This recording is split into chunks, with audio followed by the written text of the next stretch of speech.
দেখ দেখ, এতগুলো বাজারে মারলাম, কিন্তু ওর বদন থেকে আমরা কৃষ্ণ নাম হরিনাম বন্ধ করতে পারলাম না। তবে আমার কি মনে হয় জানিস তো, আমরা ওর কৃষ্ণ নাম হরিনাম বন্ধ করতে পারবো না।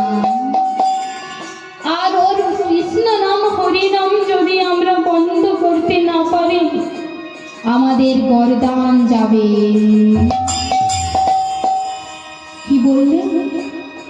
আমার জন্য তোমরা দুঃখ পাবে, আমার জন্য তোমরা কষ্ট পাবে?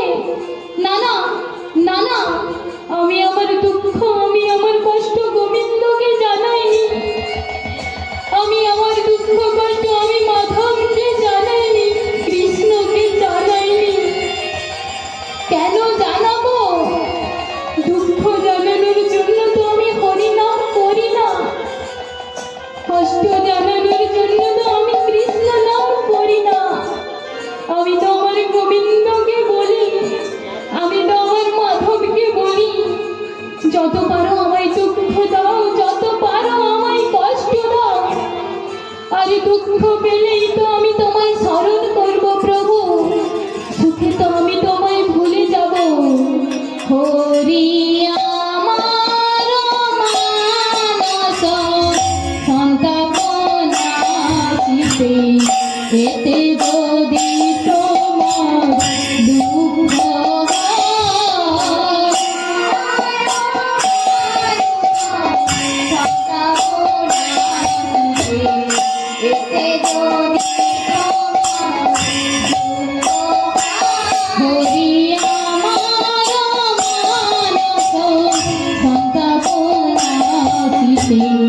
এতে যদি তোমার দুঃখ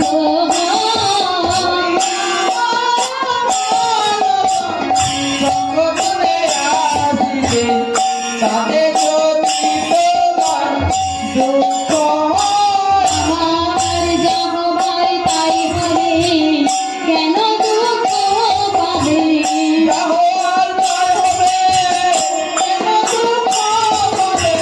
যা হবার তাই হবে, কেন দুঃখ পাবে?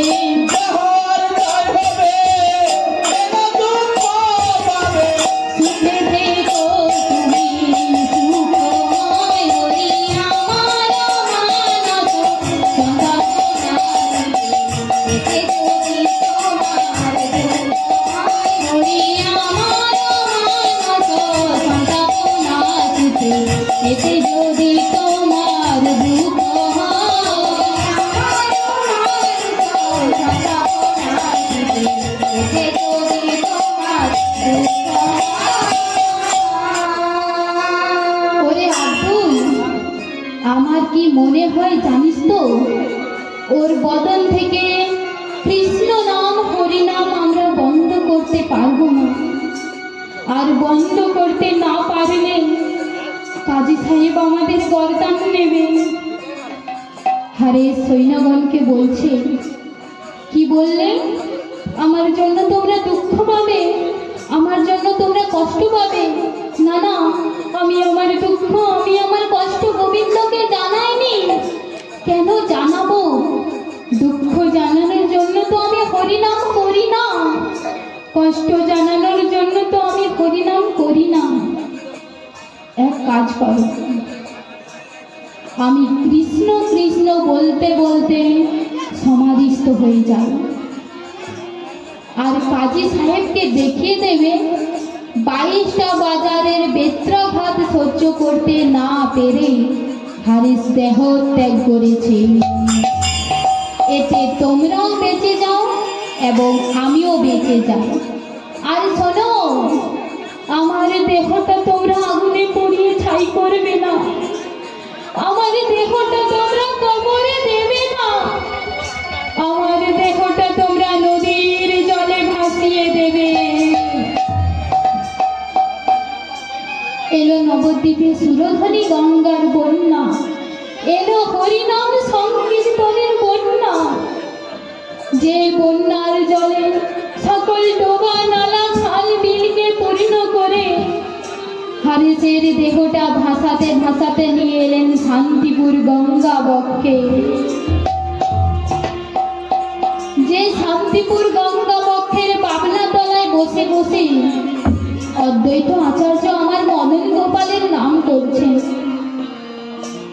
আর মদন গোপালের নাম গাইতে গাইতে শুনতে পাচ্ছেন কে যেন কৃষ্ণ কৃষ্ণ কৃষ্ণ হে বল কৃষ্ণ কৃষ্ণ কৃষ্ণ হে বল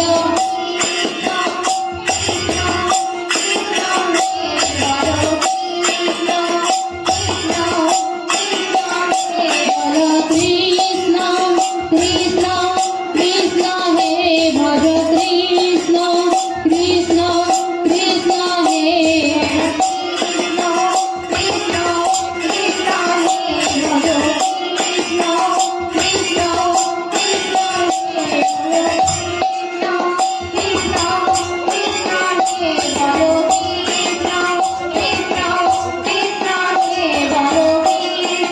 কে আপনি?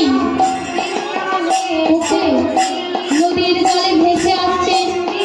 ওই তো ওই তো ওই তো আসছে সৃষ্টিকর্তা ব্রহ্মা, চতুর্মুখ ব্রহ্মা, সর্ব অঙ্গে চাবুকের আঘাত। বাবা বাহ, এই হচ্ছে কৃষ্ণ প্রেম। সর্ব অঙ্গে চাবুকের আঘাত। অদ্বৈত আচার্য আমার ব্রহ্মার দেহটা কোলে তুললেন এবং কোলে তুলে বলছেন হরি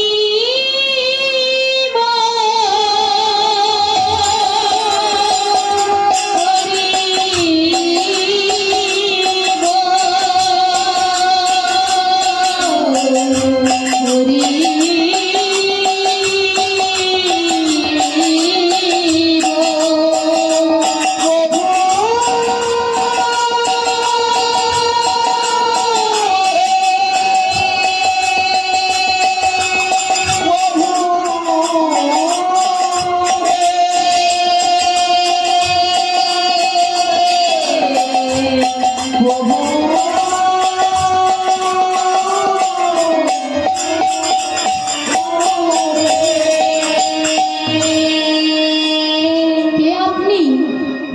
দেখে মনে হচ্ছে আপনি একজন ব্রাহ্মণ, আপনি একজন বৈষ্ণব। আপনি আমার ইসলাম গ্রহণ করুন।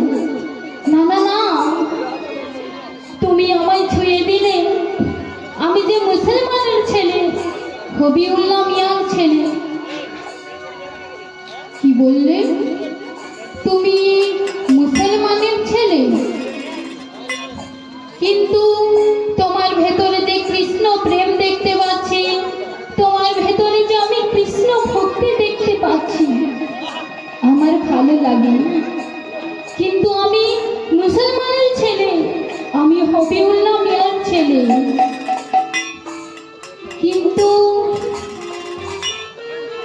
তোমার সর্ব অঙ্গে এসব কিসের দাগ? না না না, এগুলো দাগ নয়। এগুলো দাগ কেন হতে যাবে? আমি অলংকার পরেছি, অলংকার পরেছি, কৃষ্ণ নামে অলংকার পরেছি,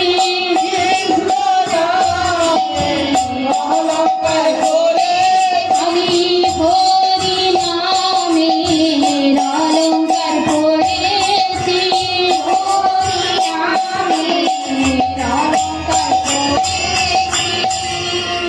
জানো বৈষ্ণব, আমি এগুলো কৃষ্ণ নামের অলংকার পরেছি, এগুলো আমি হরি নামের অলংকার পরেছি।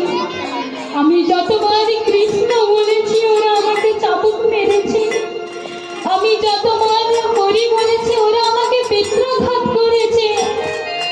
কিন্তু এত চাবুকের আঘাত সহ্য করেছি, এত বেত্রাঘাত আমি সহ্য করেছি, কিন্তু বদন থেকে কৃষ্ণ নাম আমি ছাড়িনি, বদন থেকে আমি হরি নাম ছাড়িনি। তুমি তেমন কৃষ্ণ নাম ছাড়নি। কৃষ্ণ তোমাকে কোনো দিনও ছেড়ে যাবে না। আর ওই কৃষ্ণ নাম ধরে রাখতে পারলে কৃষ্ণ তাকে কোনোদিনও ছেড়ে যেতে পারে না। কেননা ওই কৃষ্ণ নামের মধ্যেই তো কৃষ্ণ থাকেন, ওই হরি নামের মধ্যেই তো হরি থাকেন। তুমি যেমন কৃষ্ণ নাম ছাড়নি, কৃষ্ণ তোমাকে কোনোদিনও ছেড়ে যাবে না। কি বললে? হরি, যে হরি নামের জন্য এত দুঃখ কষ্ট, এত লাঞ্ছনা গঞ্জনা সহ্য করতে পারে, তার নাম হারেস হবে কেন? তার নাম হবে হরি।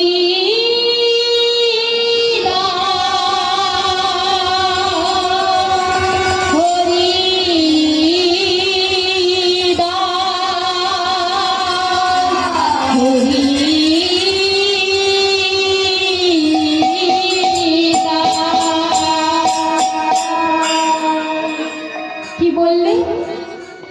হরিদাস? আমি কি পারবো, আমি কি পারবো হরির দাস হয়ে থাকতে? আমি কি পারবো ওই মাধবের দাস হয়ে থাকতে? আমি পারবো গোবিন্দের দাস হয়ে থাকতে? তবে শুনেছি মুগাং করতে বাচালা,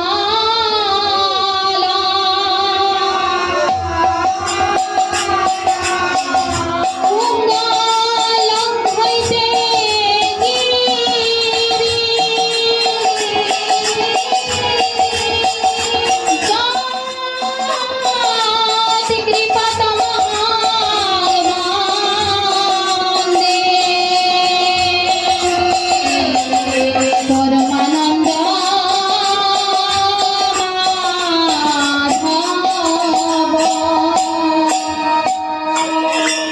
তুমি আশীর্বাদ করো, তোমার আশীর্বাদে যেন আমি হরির দাস হয়ে থাকতে পারি, আমি যেন গোবিন্দের দাস হয়ে থাকতে পারি। সব কিছু পাল্টে গেল। কেশ মুন্ডন করলেন, তুলসীর মালা গলায় ধারণ করলেন, আর অদ্বৈত আচার্যকে বলছে, কি বলছে? তুমি এইখানে বসে বসে মদন গোপালের নাম করো, আর আমি চলে যাই ওই বেনাপুরের জঙ্গলে। হ্যাঁ, বনগা বর্ডারের পাশে বেনাপুর, যার নাম এখন হরিদাসপুর। হরিদাস ঠাকুর সেইখানে গিয়ে একটি ভজন কুটির করে তুলসী মঞ্চ রেখে কিছু পাতা টাতা দিয়ে একটি ভজন কুটির করে আরম্ভ করলেন কৃষ্ণ নাম। হরে কৃষ্ণ হরে কৃষ্ণ কৃষ্ণ কৃষ্ণ হরে হরে, হরে রাম হরে রাম, রাম রাম হরে হরে, হরে কৃষ্ণ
দেখবে চলো।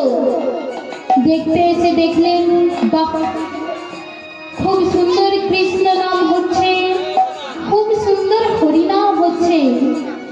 কেউ কেউ বলে ঠাকুর হরিদাস, কেউ কেউ বলে ভক্ত হরিদাস, আবার কেউ কেউ বলে জবন হরিদাস। দেখতে দেখতে একটা হরিনাম সংকীর্তনের মেলা বসে গেল ওই বেনাপুরের জঙ্গলে। মুসলমানের ছেলে হলে কি হবে গো, দেখলে ওকে ভক্তি হয়। কিন্তু জ্বলে উঠল রাজা রামচন্দ্র খান। একই এত ভিড় কিসের? সৈন্যগণ বললেন, হুজুর, একটি লেংটিধারী বাবাজি বসে বসে ভজন করছেন, আর গ্রামের লোকেরা গিয়ে তার চরণে মাথাও ঠুকছে। কি? না না না, আমার রাজ্যে সব চলবে না। হুজুর, আমরা কিছু বলতে গেলে হয়তো আপনার এই জমিদারি আর থাকবে না। বড় চিন্তায় পড়ে গেল রাজা রামচন্দ্র খান। পাশ থেকে একজন বলছেন, কি বলছেন? আমি তো রয়েছি। কে? কে তুমি? আমার নাম লক্ষ্মীহীরা। এক জায়গায় লক্ষ্মীহীরা রাখলে তার যা জ্যোতি প্রকাশ হয়, আমার তা রয়েছে। আমি যাব, একবার গিয়ে ঠমক দিয়ে দাঁড়াবো। আমাকে দেখলে পরে হরিনাম ভুলে যাবে।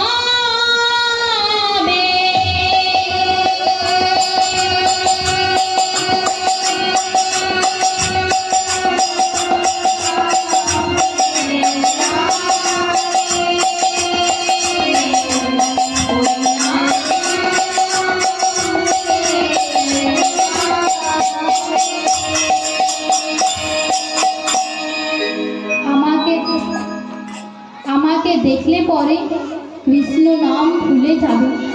তুমি পারবে, তুমি পারবে বাবাজির ভজনচ্যুত করতে? তুমি যদি বাবাজির ভজনচ্যুত করতে পারো, আমি তোমাকে আমার অর্ধেক রাজত্ব দিয়ে দেব। আমি যাব, তবে দিনের বেলায় নয়, রাত্রে বেলায়। ঠিক তাই করলেন। লক্ষ্মীহীরা সেজে গুজে গিয়ে বাবাজির সামনে দাঁড়ালেন। গিয়ে কি দেখছে? বাবাজি ভজন করছে। লক্ষ্মীহীরাকে দেখা মাত্র বাবাজি ইশারা করে বলছে, বসো। লক্ষ্মীহীরাকে দেখা মাত্র বাবাজি ইশারা করে বলছে, বসো। লক্ষ্মীহীরা মনে মনে চিন্তা করছে। কি চিন্তা করছে? যে বাবাজি বসতে যখন বলেছে, বাবাজি আর যাবে কোথায়? আরে তুমি তো লেংটিধারী বাবাজি। আমাকে দেখে কত রাজা মহারাজা উন্মাদ হয়ে পাগল হয়ে যায়। কিন্তু রাত পেরিয়ে সকাল হয়ে গেল, বাবাজির সঙ্গে কোনো কথা হলো না। লক্ষ্মীহীরা মনে মনে বলছে, আজ কথা হলো না তো কি হয়েছে, আমি আবার আসবো দ্বিতীয় রজনীতে। আবার এসে সেজে গুজে দাঁড়ালেন। এসে কি দেখছে? হরিদাস ঠাকুর হরিনাম করছে, হরে কৃষ্ণ হরে কৃষ্ণ কৃষ্ণ কৃষ্ণ হরে হরে হরে রাম হরে রাম রাম রাম হরে হরে হরে কৃষ্ণ কৃষ্ণ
হীরা মনে মনে ভাবছে।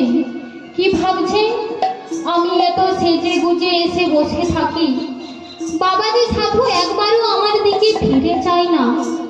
তবে আমার মনে হয় আমার এত সাজগোজ, আমার এত অলংকার আদি হয়তো তার ভালো লাগে না। তা ও যেমন সাধু সেজে বসে আছে, আমিও সাধু সাজবো। তা ও যেমন বাবাজি সেজে বসে আছে, আমিও বাবাজি সাজবো। তাই আজ অলংকার আদি নয়, লক্ষ্য হীরা একটা সামান্য শাড়ি পরে এসে দাঁড়ালেন। লক্ষ্য হীরাকে দেখা মাত্র বাবাজি বলছে বসো।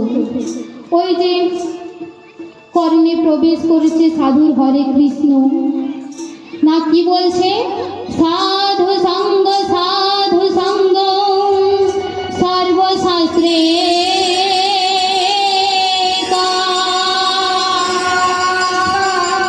সাধু সঙ্গ লইয়া মাত্র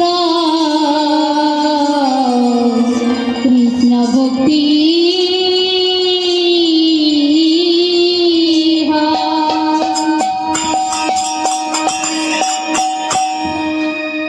যত রকম গ্রন্থই আমরা দেখি না কেন, যত রকম শাস্ত্রই আমরা পড়ি না কেন, সকলের পরে একটি কথাই বলো, সাধু সঙ্গ করো, বৈষ্ণব সঙ্গ করো। তাই কি বলছে? যাহারে দেখিলে মুখে আসে কৃষ্ণ নাম, তাহারে জানিও সদাই বৈষ্ণব প্রধান। যাহারে দেখিলে মুখে আসে কৃষ্ণ নাম, তাহারে জানিও সদাই বৈষ্ণব প্রধান।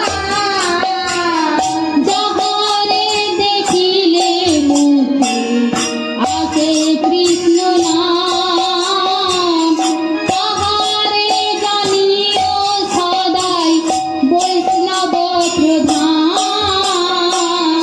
যাহারে দেখিলে মুখে আসে কৃষ্ণ নাম, তাহারে জানিও সদাই বৈষ্ণব প্রধান। বদন ভরে সবাই হরি বলো, বদন ভরে সবাই হরি বলো, বদন ভরে সবাই হরি বলো, বদন ভরে সবাই হরি বলো। প্রেমানন্দে বাহু তুলে বদন ভরে সবাই হরি বলো, প্রেমানন্দে বাহু তুলে বদন ভরে সবাই হরি বলো। প্রেমানন্দে বাহু তুলে বদন ভরে সবাই হরি বল, নিতাই হরি বল, হরি বল, সবাই হরি বল। প্রেমানন্দে বাহু তুলে বদন ভরে সবাই হরি বল।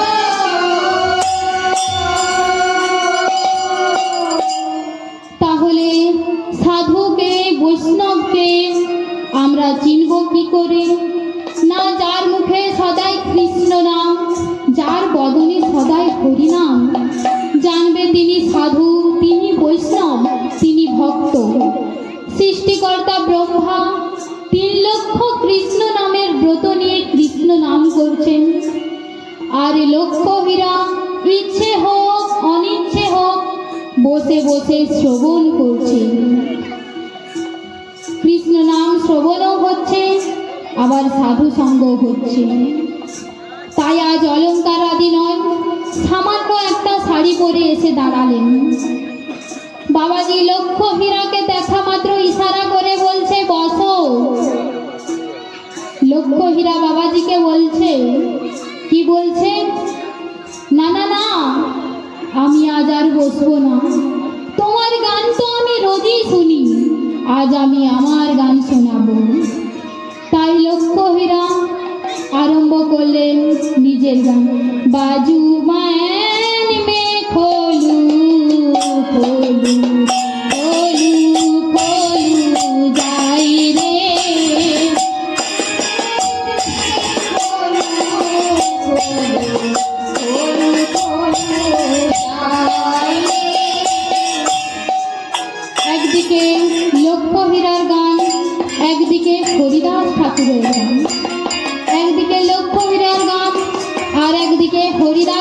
ঠাকুরের হরে কৃষ্ণ কৃষ্ণ কৃষ্ণ কৃষ্ণ হরে হরে হরে রাম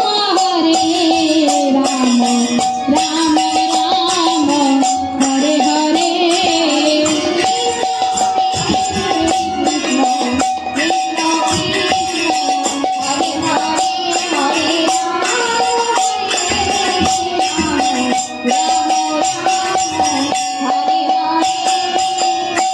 একদিকে লক্ষ্য হীরার গান, একদিকে হরিদাস ঠাকুরের গান, একদিকে লক্ষ্য হীরার গান, একদিকে হরিদাস ঠাকুরের গান, একদিকে লক্ষ্য হীরার বাজু ব্যান মে হরে কৃষ্ণ। কি হলো, আমি আমার গান গাইতে গিয়ে বাবাজির হরে কৃষ্ণ চলে আসছে কেন? ওই যে কর্ণে প্রবেশ করেছে সাধুর হরে কৃষ্ণ, আর যখনই নিজের গান গাইতে যাচ্ছে বাবাজির হরে কৃষ্ণ বদনে চলে আসছে। লক্ষ্যহীরা মনে মনে চিন্তা করছে, কি চিন্তা করছে? যে গান শুনিয়ে ভোলাতে পারলাম না তো কি হয়েছে, কিন্তু নাচ তো এখনো রয়েছে। তাই আরম্ভ করলেন লক্ষ্যহীরা অঙ্গভঙ্গি।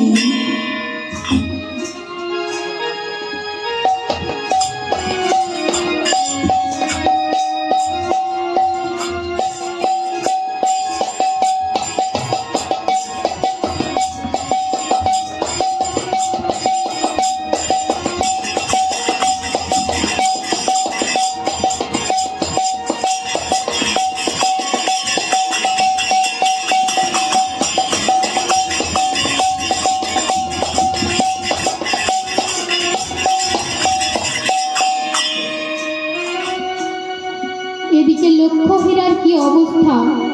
হরিদাস ঠাকুর 3 লক্ষ কৃষ্ণ নাম পূর্ণ করে চলে গেলেন গঙ্গায় স্নান করতে, আর এইদিকে লক্ষ্যহীরার কি অবস্থা! তুলসী মঞ্চ পরিক্রমা করছে আর দুটি বাহু তুলে বলছে হরি বল, হরি বল, হরি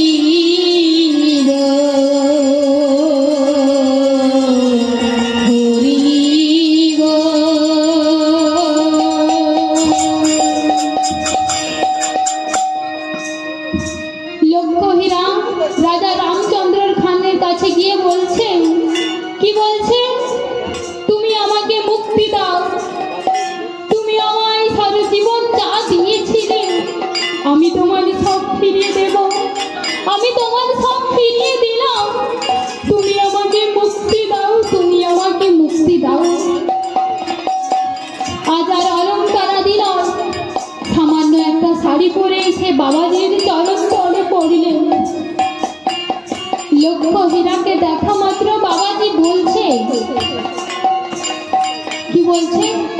মা, তুমি 3 দিন এসেছিলে, ফিরে গিয়েছ, তোমার সঙ্গে আমি কথা বলতে পারিনি, কি করে বলবো বলো মা? আমি যে 3 লক্ষ কৃষ্ণ নামের ব্রত নিয়ে কৃষ্ণ নাম করছি, আর 3 লক্ষ পূর্ণ না হলে আমি যে কথা বলি না। বলো মা, বলো কেন এসেছিলে? বাবাজি, এই 3 দিন যে উদ্দেশ্য নিয়ে আমি এসেছিলাম, আমি আজ সেই উদ্দেশ্য নিয়ে আসিনি। আজ আমি এসেছি তোমার চরণের শরণ নিতে, এই গোবিন্দ চরণের শরণ নিতে, তুমি আমায় আশ্রয় দাও। লক্ষ্যহীরার এই কথা শুনে বাবাজি লক্ষ্যহীরাকে বলছে, কি বলছে? মা, তুমি আসনি, কৃষ্ণ তোমাকে পাঠিয়ে দিয়েছে। জানো মা, জানো, কদিন ধরে আমি চিন্তা করছি আমাকে যেতে হবে নদিয়ায়, যেতে হবে নবদ্বীপে, আমার প্রভুর জন্ম হয়েছে, আমায় হরিনাম প্রচার করতে হবে, আমায় কৃষ্ণ নাম প্রচার করতে হবে।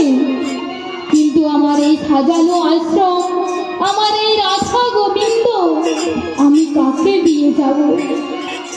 তাই তুমি আসনি মা, কৃষ্ণ তোমাকে পাঠিয়ে দিয়েছে। এই নাও মা তুলসীর মালা, আর বদনে দুটি বাহু তুলে বলো হরে কৃষ্ণ কৃষ্ণ কৃষ্ণ হরে হরে, হরে রাম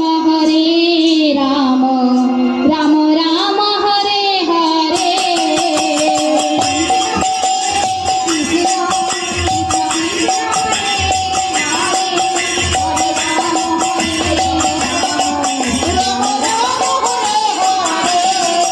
হরে কৃষ্ণ কৃষ্ণ কৃষ্ণ হরে হরে, হরে রাম রাম রাম হরে হরে। হরে কৃষ্ণ কৃষ্ণ হরে হরে, হরে রাম রাম হরে হরে। এই নাও মা বদনে বলো হরিনাম কৃষ্ণ নাম। লক্ষ্য হীরাকে কৃপা করে হরিদাস ঠাকুর চলে এলেন বেনাপুরের জঙ্গল ছেড়ে, বেনাপুরের পাশে ফুলিয়া গ্রামে, যেখানে এখানে এসে কিছু পাতা টাতা দিয়ে ভজন কুটির করে আরম্ভ করলেন কৃষ্ণ নাম হরিনাম। যেতে যেতে বলে গেলেন লক্ষ্য হীরাকে, মা আসি, আমাকে যেতে হবে নদিয়ায়, যেতে হবে নবদ্বীপে, আমার প্রভুর জন্ম হয়েছে, আমায় হরিনাম প্রচার করতে হবে, আমায় কৃষ্ণ নাম প্রচার করতে হবে। তোমায় আশীর্বাদ করে যায় মা, দেখবে একদিন কত সাধু কত সন্ন্যাসী এই লক্ষ্য হীরা নামক বেশ্যাকে দেখবার জন্য আসবে এই বেনাপুরের জঙ্গলে। তাই বলে যায় মা, আজ থেকে তোমার নাম হবে লক্ষ্য নামী। লক্ষ্য হীরাকে কৃপা করে হরিদাস ঠাকুর চলে এলেন ফুলিয়া গ্রামে, সেখানে এসেও আরম্ভ করলেন কৃষ্ণ নাম হরিনাম। একদিন অদ্বৈত আচার্য এসে বলছে, কি বলছে? হরিদাস, যার জন্য এত ডাকা ডাকি তিনি এসেছেন। বলে কোথায়? বৃন্দাবনে কৃষ্ণচন্দ্র এসেছে, দেখবে চলো সেই কৃষ্ণকে। বলে বৃন্দাবনে যাব, কৃষ্ণ দেখব, কিন্তু সে যে অনেক দূর, আমি যাব কি করে? আমি তো যেতে পারবো না। না না না, সে অনেক দূরে নয়, এই কাছেই একটা বৃন্দাবন রয়েছে, যার নাম গুপ্ত বৃন্দাবন,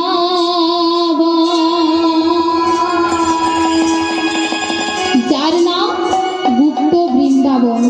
এই কলিযুগে বৃন্দাবন রয়েছে, চলো চলো দেখবে, চলো রাধা কৃষ্ণ মিলিত তনু শ্রী গৌরাঙ্গ দর্শন করবে, চলো শ্রী গৌরাঙ্গ প্রেমের ঠাকুর নাম বিলাতে এলো নদিয়ায়।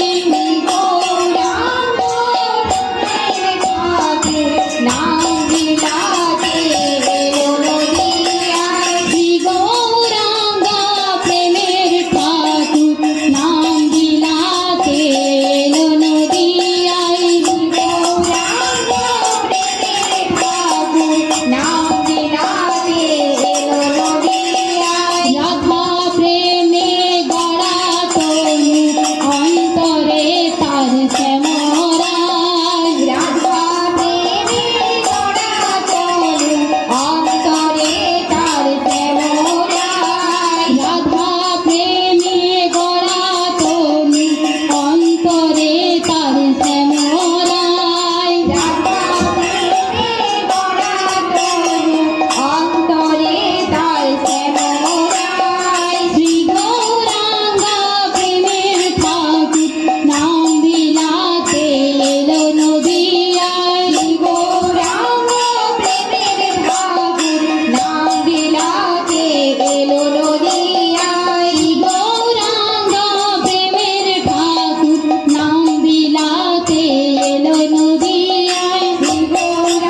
বললে বৃন্দাবনে যাবে, কৃষ্ণ দেখবে, বৃন্দাবনে যাবে।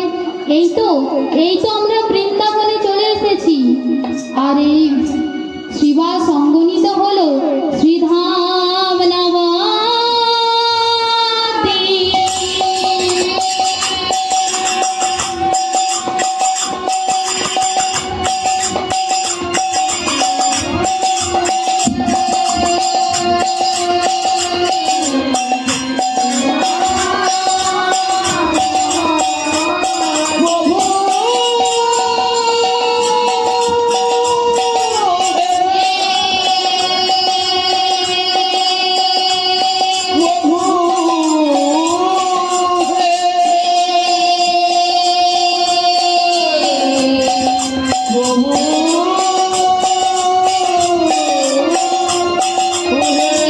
নিতাই গৌর হরি বল, হরি বল। কি হলো, তুমি ওইখানে দাঁড়িয়ে রইলে কেন? এসো এসো, তুমি না বললে বৃন্দাবনে যাবে, কৃষ্ণ দেখবে, বৃন্দাবনে যাবে। এই তো আমরা চলে এসেছি বৃন্দাবনে। আর ওই শ্রীবা সঙ্গনে তো রয়েছে রাধা কৃষ্ণ মিলিত তনু শ্রী গৌরাঙ্গ, প্রেমের ঠাকুর দর্শন করবে, আসো। আমি তো যেতে পারবো না, আমি কি করে যাব? আমি যে যাবন কোলে এসেছি, আমি যে মুসলমানের কোলে এসেছি, আমি যাব কি করে? আমি প্রভুকে দর্শন করব কি করে? আমি প্রভুকে স্পর্শ করব কি করে? আমি তো যেতে পারি না। কিন্তু মহাপ্রভু তো আমার অন্তর্যামী, তিনি জানতে পারলেন, তিনি বুঝতে পারলেন। তাই শিবা সঙ্গনের ভেতর থেকে অদ্বৈতকে জিজ্ঞাসা করছে। কি জিজ্ঞাসা করছে? যে অদ্বৈত, তুমি কাকে নিয়ে এসেছো? অদ্বৈত আমার বলছেন, প্রভু গো, আমাদের দলের একজন এসেছে, সৃষ্টিকর্তা ব্রহ্মা, চতুর্মুখ ব্রহ্মা, যার নাম হরিদাস। কিন্তু প্রভু অনেক করে বলছি, আসতে চাইছেন না, আসতে পারছেন না। কিন্তু মহাপ্রভু আমার অদ্বৈতকে বলছেন, কি বলছেন? ভক্ত যদি নাই আসে, আমি তো ভক্তের কাছে যেতে পারি।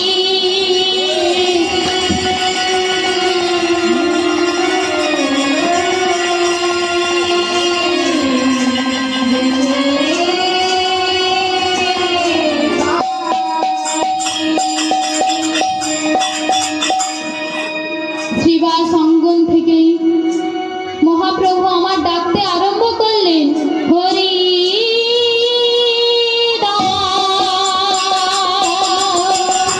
হরি হরি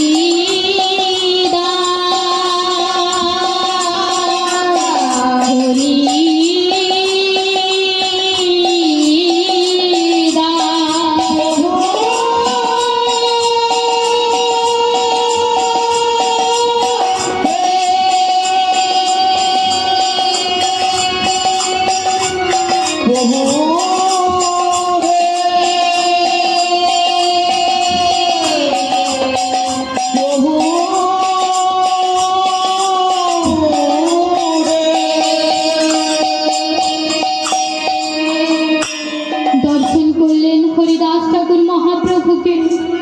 প্রভু, আমি তোমার কাছে যাব কি করে? আমি তোমাকে স্পর্শ করব কি করে? প্রভু, আমি যে যাবন কোলে এসেছি, আমি যে মুসলমানের কোলে এসেছি, প্রভু, আমি তোমাকে স্পর্শ করব কি করে? আমি তোমার কাছে যাব কি করে? মহাপ্রভু তখন হরিদাসকে বলছে, কি বলছে? তুমি আমার কাছে আসবে না? এই দেখো আমি তোমার কাছে আসছি।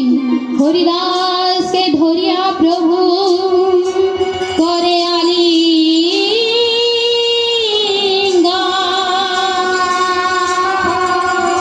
বক্ষ চাপি দিলেন গো